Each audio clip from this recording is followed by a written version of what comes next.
Hey, what's up everyone? This is Dr. Joe with Achieve Health and Performance. We're here today. We're going to discuss another strategy about one of the common symptoms that we always hear is low back pain.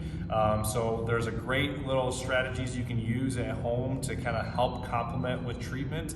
What we're going to be discussing is a combination of pelvic tilt with glute bridges.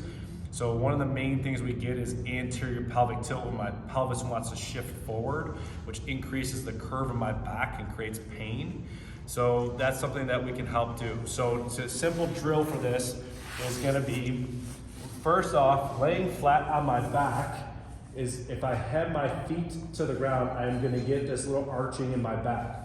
Ideally, with a hyperlordosis or anterior pelvic tilt, we want to help eliminate that. We want to move posteriorly and flatten the back out. So a simple thing to do is bring my knees up. So if I bend my knees, my back is going to get closer to the ground.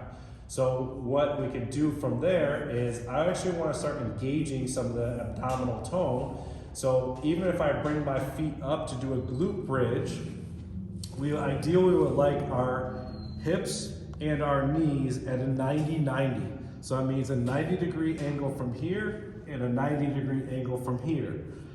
So with that positioning, my spine is already more towards the ground, and then my job is actually get tension. So I need to create posterior pelvic tilt. So I'm trying to suck the space out on the floor and flatten my spine to the ground.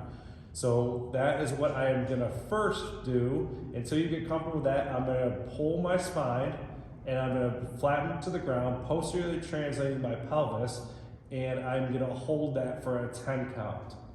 So that is a pelvic tilt, which we also explained while standing. So if I can do that on the ground and standing, that is a great aspect.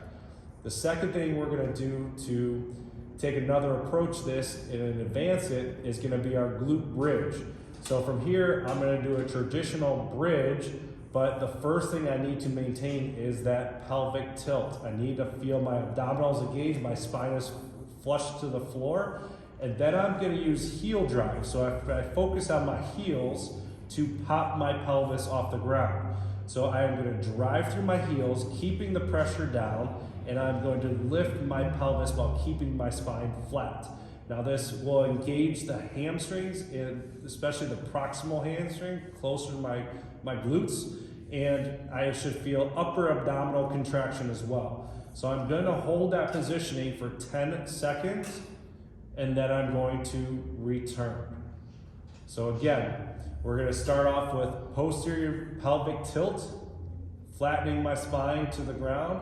Then I'm gonna focus on heel drive while maintaining posterior pelvic tilt to pop my heels and my pelvis off the ground, and I should feel a nice elongation, a nice little stretch all through my lumbosacral area, okay? My lower back feels like a nice little stretch.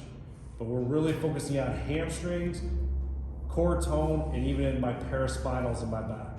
So check those out. What we recommend doing is we would love to have you do 10 reps for 3 sets, and you're gonna mirror that with a 10-second hold while maintaining that. So in that glute bridge, drive through those heels, hold for 10 seconds, then return back to neutral.